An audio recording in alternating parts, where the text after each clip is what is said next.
Today I'm going to show you how to use the ArkCase product to implement your legal solution. Today we're going to take you through the actual steps of creating a complaint, whether that's a discrimination complaint, a fraud complaint, whatever it may be, and take it through a simple workflow and actually open an investigation. Once that's done, we'll actually go through some of the admin configuration. Let's go ahead and log in as Ann, who is an administrator today. When Ann first logs in, you'll notice she's on the dashboard screen. On this dashboard screen, she has certain widgets, individual sections or boxes that actually display some of the information she's working on. She has a few cases that she has access to and already is assigned to. She can hyperlink directly out to them. She also has some tasks that she needs to work on that she can hyperlink into the actual task module and work on those. Once again, this dashboard is specific to the user logged in. This dashboard also can be edited by clicking on the edit button. By clicking the edit button, you can actually add from the set of out-of-the-box ArkCase widgets. These widgets are fully configurable, so if you decide that these widgets don't support your needs, you actually can create and configure your own. By clicking on the logo, it takes me right back out to the actual dashboard screen. As you can see here up at the top, you actually have the ability to create a new complaint, case, task, and other different objects. We're going to actually go ahead and create a complaint to start this overall workflow. When we open up the complaint form, you'll notice that we have it broken down into individual tabs. We're starting in the Initiator tab. Once again, this form is fully configurable, which allows you to enter in the metadata that you want to see, the metadata that you want the actual end user to enter or index when collected. There's other ways to get this information in. You can actually utilize a web portal and ingest this information right into ArkCase. It will be pre-populated. Today we're going to go ahead and manually create this complaint. We're going to specify who the actual initiator is. This is a mandatory field, as you can see. You can actually enter in a new person, or you can actually search for an existing person. Today, I'm going to go ahead and enter in a new person. This new person will end up being a person in the people database. And as you can see on the left-hand side, we actually have a people module. I can enter in a lot of different information, whether it's last name, middle name, and first name. I can actually have identification numbers, whether they're date of birth, social security number, different metadata. I can add a picture or maybe even some other demographic information about this individual person. And we're going to go ahead and save this. So as you can see here, I've got met means populated and it defaults to the initiator. Let's go ahead and save this. Moving on to the next tab, you can see there's some information about this complaint or incident. We can specify what type of actual incident it was. This is a drop-down that can be configured through the admin console. We're going to go ahead and type in the actual title, discrimination at work. In addition, we can actually add in our description. Once we're done with that, we can actually scroll down and see some of the other metadata fields. Once again, fully configurable, but out of the box, this is what's provided. You can add a location of the incident or how often it happened. Once again, not mandatory. We can move to the next page and we can add additional people to this case, whether they're people that are already in the system, in the people database, or you can add new people. By clicking on that field, it takes you to the same screen. This time, we're going to search for an existing person. We're going to search for Matt. We know we just entered Matt into the system. We're going to grab him. We're going to make him an actual person type of complainant. In addition, you can add additional people. You can search or add a new person. I'm going to go ahead and search again, and I'm going to type in Sally. I do have Sally Smith in the system, and I'm going to go ahead and add her, and I'm going to actually add her as the wrongdoer. Now that I've entered that information, I can move to the next tab and enter in attachments. I can add attachments. Maybe there's an email or a complaint-specific document that you wanted to add here. In addition, you can actually add the participants, who you want this specific complaint to be submitted to. Also, through rules configuration, we can allow you to, depending on the actual complaint type or the case type, you can submit this specific complaint out to a participant. It could be an actual assignee automatically, or it can be an assigned group. Let's go ahead and just pick an owner, and I'm going to actually make it Ann today. Once I grab my owner, I'm going to go ahead and submit. Once this is submitted, you'll notice in our complaints module, we actually have a brand new description at work. Some of the information that we populated was obviously the title, the discrimination type. Additionally, some of the information we populated on the form, like more information, and some of the people associated, you'll notice our initiator, complaint, and wrongdoer are populated. In addition, on the complaint, We also automatically created in the document management section a complaint form.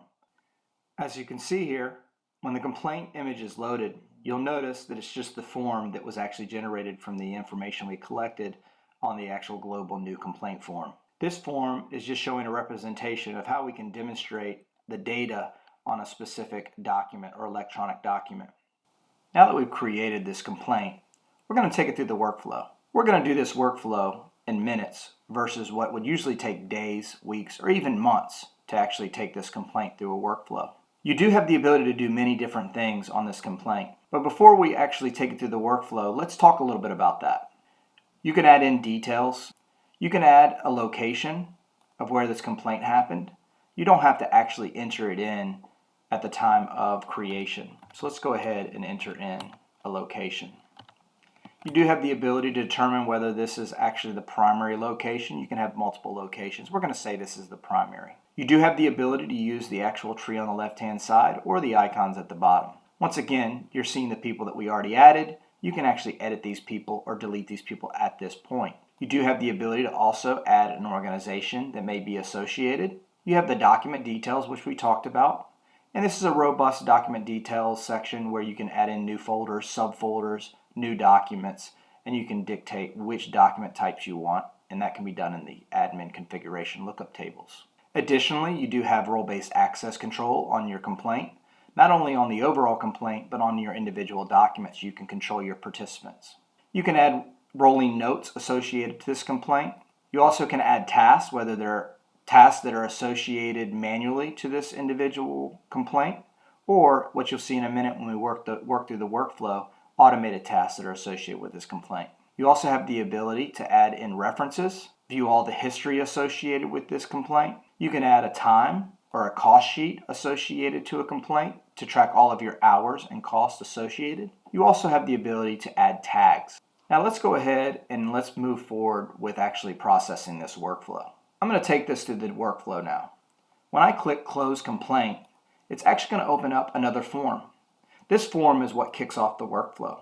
I have a decision to make as a user, whether I want to open this into an existing case and add this complaint, open a new investigation, take no further action, or maybe refer this to an external agency that needs to be emailed off and have someone else process it.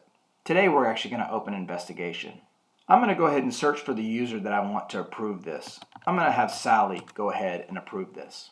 Sally's a supervisor in the organization, and she'll get a task to actually work on this. We could upload a description or even add additional files at this point if we'd like to, but we're just going to send this out to actually be reviewed. Now that we've actually submitted this for approval, you'll notice under the task table of this complaint, we actually have a review request to close this complaint. This specifically is assigned to Sally. So let's log out and come in as Sally and see what she sees. Sally will actually enter information into the actual same login user interface. As you notice, she has different widgets and obviously different modules that she has access to. A lot less modules just because she's not an administrator. You'll notice her look and feel of the dashboard is a little bit different. Her layout's a little bit different. The modules she has access to are a little bit different.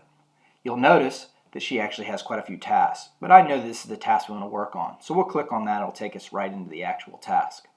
There's a couple of things that she can see from this task. Once again, the metadata that's collected on the task is a little bit different. You can see that here in the tree, or you actually can use the icons to jump through this information. You can see that she's actually assigned a specific task that's linked directly out to the actual complaint. She has the ability to click on that hyperlink and take her out to that complaint. She also has the ability to see where in the workflow this specific complaint is. Right now it's in the review step. She does have the ability to send it back for rework or send it on for approval. We're going to take the happy path and we're actually going to send it for approval. But before we do so, you do have the ability to enter in rework details and send for rework, which would then take it back through the path and send it back to Ann to be reworked. Let's go ahead and just approve this. Once you've approved this actual workflow, the next step was to automatically create an open investigation or a case. So look, as you can see here, we now have an active case that took the same title of the actual complaint, but the details have now been updated to tell you that the actual complaint that was originally closed out, this case is specifically linked to that. We also know by taking a look at the reference table allows us to see that the complaint the same name, now has a status of closed. Additionally, under the document management section, we do have a folder that supports all of the actual complaint documents.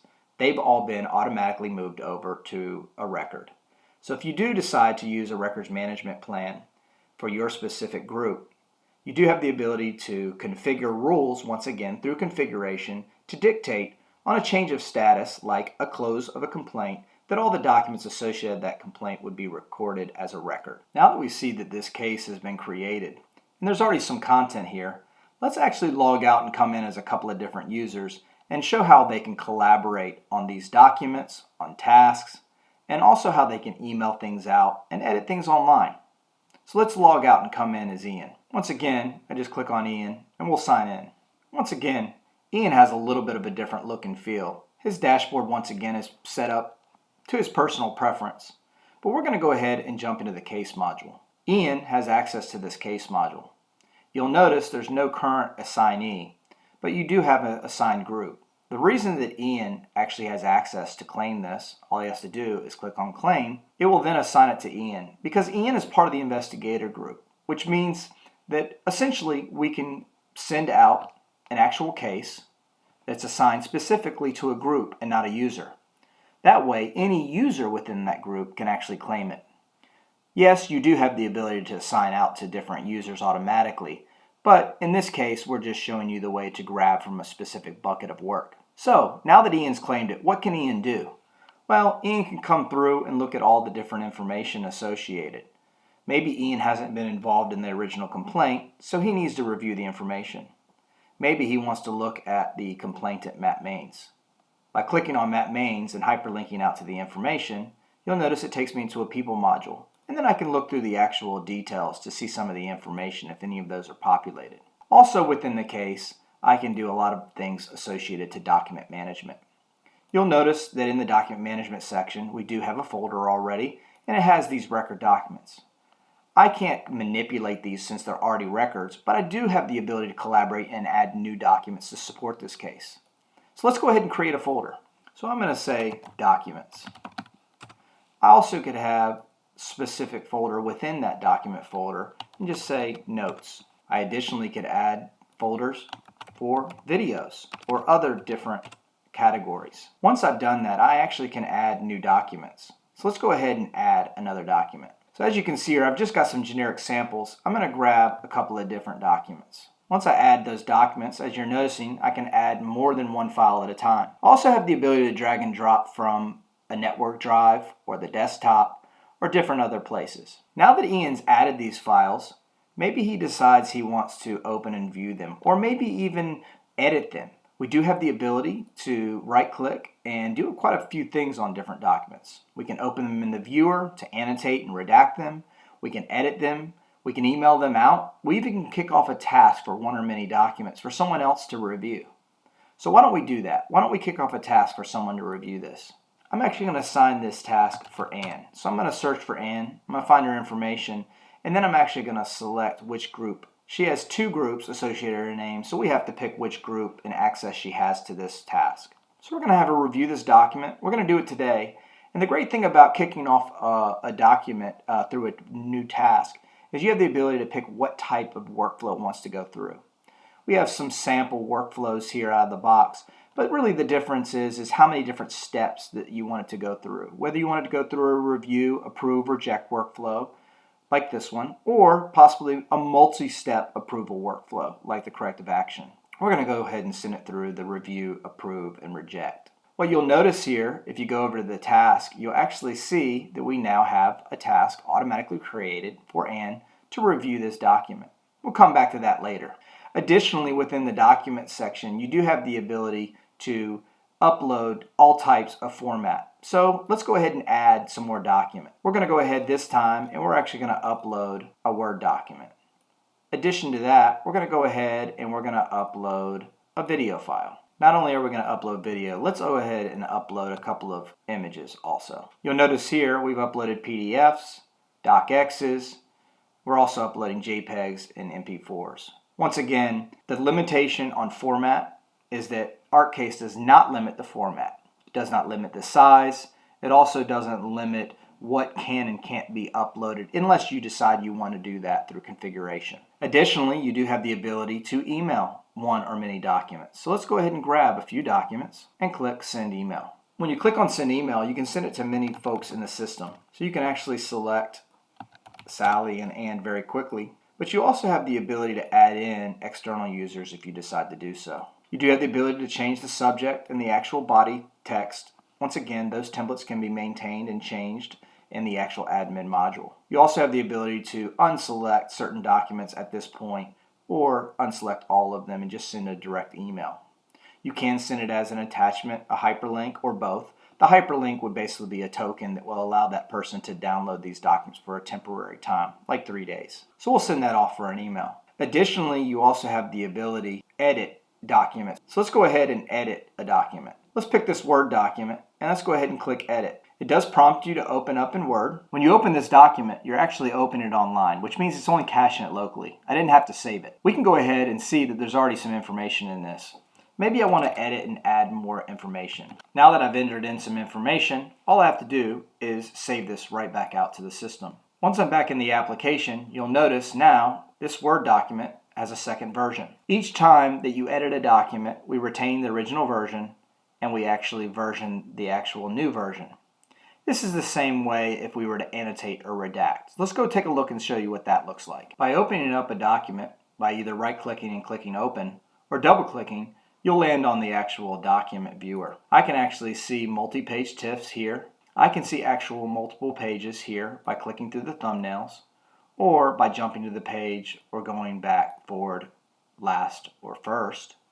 I also have the ability to add annotations, whether they're sticky notes or text annotations. Once again, these are just annotations that can be moved around or even deleted. You also have the ability to put on stamps, whether it's a signature. You can actually add a signature if you decide to add a signature. You can change the size of it. Once again, this signature is specific to the user that is logged in. You also have the ability to add annotations, like a redaction. So let's go ahead and redact this file. When I add the redaction, I do have the ability to right-click and add notes about this. Once again, the redactions are only a temporary thing, which means that they are actually on this as an overlay. It's an overlay on the original copy. So all I have to do is hit save. Saving these annotations does not burn these annotations in. You actually have to burn the annotations to create a new version. So let's go ahead and do that. As you can see here, we've got the actual annotation that's been burned in and the signature that's been burned in. In addition to collaborating on these actual files, you do have the ability to have other users that can log in and work on this. So let's show you what that looks like. If I come back in with Ann, you'll notice that Ann also can click on the case module, look at that same exact case, and because she has access to it, because she's associated to that owning group, she can actually come into the document section and see all the different documents, videos, and information. She also has the ability to add her own documents. Maybe in this case, she wanted to add a correspondence associated. Correspondence is basically just information that is pulled in that is a static template stored in the admin module that then populates that template with some of the information associated to this case. Let me take a look and download it and show you what it looks like in native format. This is what it looks like. Some of the information is populated, like date, case number, title, and the actual name. Address didn't populate because it wasn't available. So once again, many users can come in and collaborate on this actual case, whether it's adding documents, adding tasks, or even working on tasks. I told you we'd come back to this task a little bit later. Now that we're logged in as Ann, she can actually go out to this task and see that Ian wanted her to review this document. She also can see which documents they wanted her to review. By clicking on that, it'll open up the actual document so she can actually see what she's supposed to review. She can review the document and then she can either approve it or she can actually send it for rework. Let's go ahead and approve it. So that's how you collaborate on documents. Obviously, you can do a lot of different things like adding timesheets, cost sheets, notes, even adding additional metadata to this specific file. You also now can change the status. So if you wanted to mark this as a closed out case, you could actually change the status to the change status button and actually change it to closed. Now that we've actually taken a complaint through a workflow, evaluated it, and created a case, and then taken that case and actually collaborated on it, added documents, added videos, and edited them, whether it was editing them online, emailing them out, or even adding annotations or redactions. Let's actually move through the other modules in the application. So if we move down to the people module, you'll notice that we actually have basically a people database. These may be people that are actually linked directly to a case or a complaint, or just part of the people database and haven't been actually or linked to any complaints or cases. You'll notice we do have different metadata that is collected about these individual users. These users obviously can be attached or searched for and added to an existing complaint or case. In addition, the organization module follows the same paradigm. Organization list is actually just a database list that allows you to see information about an organization and the metadata associated. If they're associated to a complaint or case, you would see that link and you could hyperlink directly to that. Additionally, we have a documents and an actual My Documents module. The documents module is specifically a location or a sandbox where you can store agency documents or company documents or HR documents, policy documents, training documents, whatever it may be. This is a great location to have really a glorified document management system. You can upload as many documents as you want by right-clicking on the folder, adding folder structure, and adding documents. The great thing about this is you do have the ability to give access to different folks to actually view these documents, these videos, whatever they may be that you place here. These documents are not directly linked to any case or complaint object. Moving into the search module is pretty cool in the fact that it searches not only metadata, but it also searches information associated to the full text search. So you'll notice here, I just typed in full text. You'll notice that I can narrow down my results facets on the left-hand side to a lot of different information. I'm going to filter down to specifically a file and anything that actually has these terms in the actual file. Once again, we also can search for case numbers, complaint numbers, whatever it may be, or any keyword associated. Once again, you'll notice in the actual results, you do have the ability to hyperlink out to the location. You also have the ability to export this information. We also have a reports module. In this reports module, we can run different canned reports that have been created through the admin console. I'll show you how to create one later, but let's go ahead and run one. We'll run case details for today, and you'll see all the different cases that are actually in the actual report for today. Once again, you do have the ability to create table formed reports like this, pie charts, graphs, different things along those lines in your canned reports. These are going to be your reports that you can actually design in the admin module. You do have the ability to export these reports not only in XML, but other formats. The notifications module is actually specific to Anne, which means that Anne actually sees all the events associated to things that are assigned to her, work that she's worked on. She has the ability to obviously search and narrow down this list using the facets or the actual key term search up at the top. She also can export this list and actually hyperlink out to these individual files, tasks, or even complaints. Moving into the subscription module, very similar user interface as the search and the notification module. Once again, it's an automatic search. It's specific to Anne, and this would be anything that Anne is following. So any case, complaint, documents that she's following specifically would show any events listed here. And then she can, once again, she can search that list, filter down that list, or even hyperlink out to that specific complaint, case, document, whatever it may be. We talked a little bit earlier about the cost and time tracking. These are very similar modules in the fact that they keep track of all the time and the costs associated to a specific case or complaint. This is just where the details live. So you've got details about this specific person, who the person's timesheet is for, what hours that person is actually charged to this specific case or complaint. And once again, timesheets can be supported multiple cases and hours on those cases, and a cost sheet can also do similar. The audit report uses our canned reports, where you can actually generate the system audit reports off of specific elements or objects, and also over a from and to date criteria. So we'll go ahead and we'll actually generate this report. You'll notice with this canned report, it looks very similar to the canned reports in the report module. This is just a design report that actually shows specific data about the actual system and manual events, whether they're back-end events, middle tier events, and you can see where the actual IP address is and where they're actually coming from.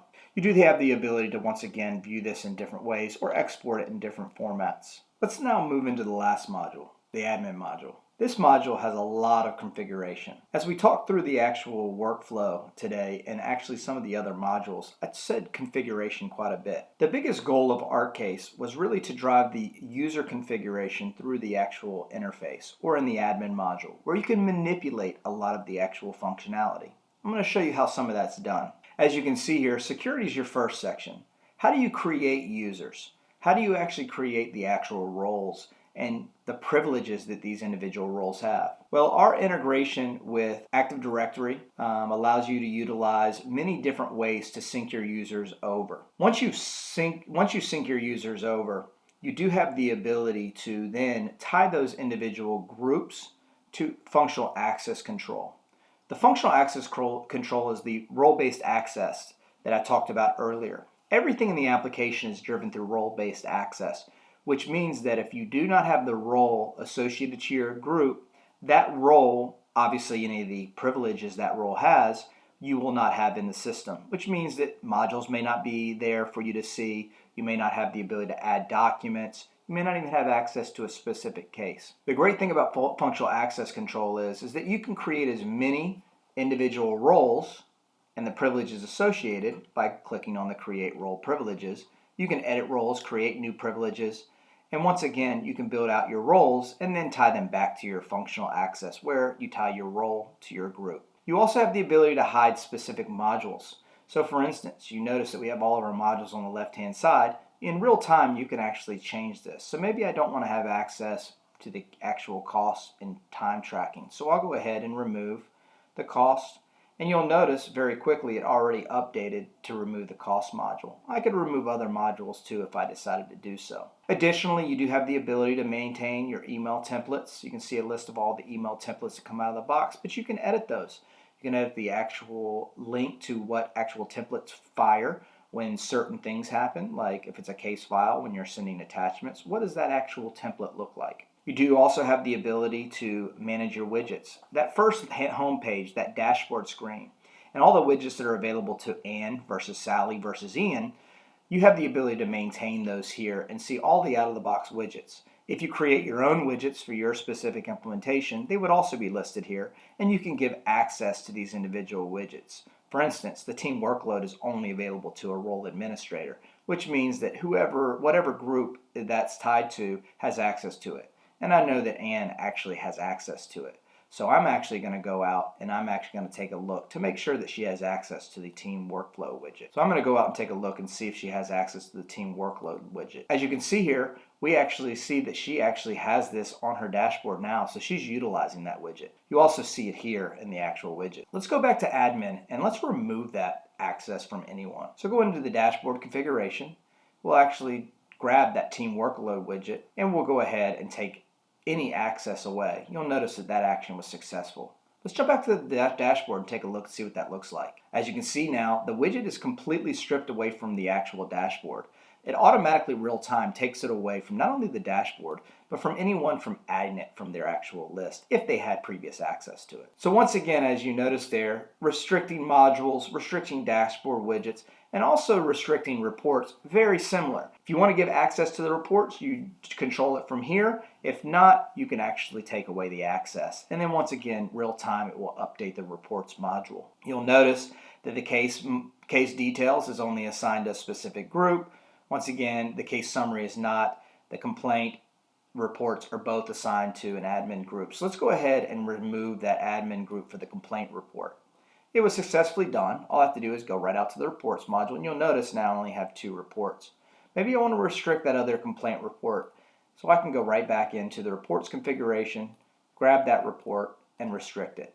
Very easy, all in real time. Without refreshing your page, you'll notice that we have updated our reports list. This gives access to restrict not only your individual modules, your dashboards, your reports, but you can restrict them to many different variations. Maybe you want someone to have access to the reports module, but you only want them to have access to a specific report and not all the reports. So you can get into granular details. Also within the reports configuration, I talked about being able to create your own report. By clicking on the report designer, you'll notice it takes us to another screen that allows us to browse out to our existing folders and see the different files or reports that we actually have available.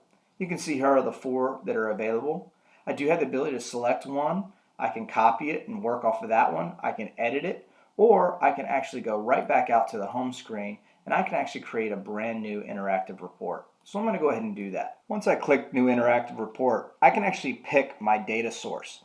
Today I went ahead and picked the ArkCase database. This ArkCase database actually allows you to see all the different tables and columns that you can actually pull, drag and drop from. To make it simple, I went ahead and just grabbed the case file. I can actually grab any of many different tables in the database. That allows you to design your actual reports right here in this screen. All you have to do is actually grab the actual column you want, like case ID, and then you can actually drop it right into the actual form.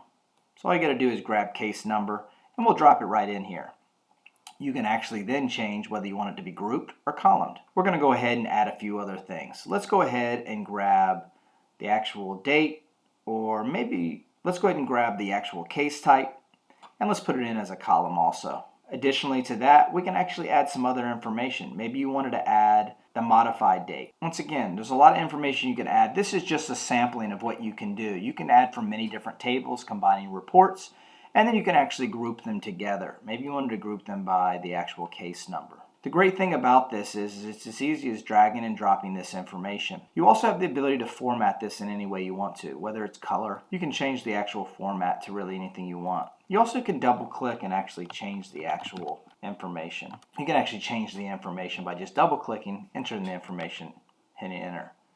You also can actually change a lot of the titles and columns here in the actual form. You also can change the actual title of each of the columns here in the report. You also have the ability to drag and drop, move the columns around. You also have the ability to actually restrict the information and sort the information, aggregate the information, summarize the information, things along those lines. Extremely robust. Very simply though, we'll go ahead and we'll just save this and we will decide what this actual form is called. We'll decide that this form is actually going to be located in the ArkCase folder, and we're going to call this Case Details 2. We'll save it. Once we've saved this form, all I got to do is go back, synchronize the actual forms. You'll notice that we have case details, and then we can give someone access to it. Let's just give it to Ann, the administrator. So let's go back out to the Reports module, and you'll notice now Case Details 2 is available, and it can be run. Going back into the admin section, there's a lot of other bells and whistles. You can create your own forms, your own workflow. The workflow can actually, you can see all the different workflows associated. You also have the ability to create your own data model. This data model obviously can leverage really anything that's BPMN 2.0 compliant. So if you created your actual workflows in say Visio, or in this case we have a direct link to the activity designer, you can actually design your own workflows. And here are some of the workflows that I've already designed. We can go ahead and double click and open up one of those workflows. By actually designing our workflows here in the Activity Designer, you actually can go in, and once you've designed it, you can upload that workflow right into this individual section in Admin. Once you've done that, you then can utilize the workflow in Admin. Some of the actual workflows that we've already designed, you can take a look and see what they look like. That's a two-step workflow. This is the one we used earlier in our workflow for the review and rework task and approval steps. You also have the ability to tie the actual forms and the workflows together in an actual rules spreadsheet. Additionally, some of the other bells and whistles that you have is you do have the ability to change labels. So you can change labels, whether they're actual labels for the modules, labels for columns, things along those lines. It's very easy to do so. So let me just show you very quickly. If I go into the actual module core, which allows me to change the module names on the left navigation, let me go ahead and type in complaint. As I started typing in complaints, you'll notice there's quite a few complaints in here, and you can see the left navigation is set up as complaints. Let's go ahead and change this. Maybe we wanted to be called incident. Once I actually update that, all I have to do is do a quick refresh. Once I refresh, it will then grab the new label bundle, and you'll see that you have updated the actual labels. This is really great for those that want to utilize ArkCase out of the box for the most part, but want to change the terminology. Every business has their own terminology, so it's very easy to do this through these robust labels. In addition, one of the other major powerful things in admin allows you to change all of these different lookup tables. So I talked about the different case types. You can change your case types by basically just adding a new case type. You can edit an existing one or delete one. Maybe you want to change the actual document types associated to your actual document list. Maybe you don't want it to be other in invoice. you can actually delete that list and add in example. If I enter in example, all I have to do is now go and take a look to see if other attachment and example, make sure it's in my document management section. So all I have to do is right click, hit document, and you can see here it is available to me. So once again, the actual lookups, label configuration, things along those lines are extremely robust. You also have the ability to upload logos and even custom CSS to change the look and feel of the information. In addition, you can also create your own correspondence templates like we talked about earlier. When you upload a correspondence template to a specific complaint or case, it pulls in the information of that case. So it utilizes a static template as you see here.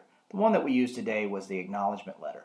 If I open up that acknowledgement letter, you'll notice why it's actually a template. If I open that up, you'll notice why it's actually a template. As you can see here, there's some static information on here, but some of these actual merge terms are where we pull in the actual metadata from the individual case or complaint to populate the specific correspondence. Once again, a correspondence can still be uploaded to a case, then edited, either online or offline, and then you can actually email them out. So there's a lot that can be done. It just gets you from a blank starting page to basically utilizing one of your static templates to pre-populate information. So as you can see there's a lot of information within the admin section. I hope you enjoyed this overall demo of the ArkCase legal version. ArkCase is extremely robust to support many different businesses and many different types of use cases. Legal just happens to be one of those that we see on a day-to-day basis, or the ability to create a complaint, take it over to an actual case, and use a workflow to actually process that information. Once again, this was ArkCase, the product.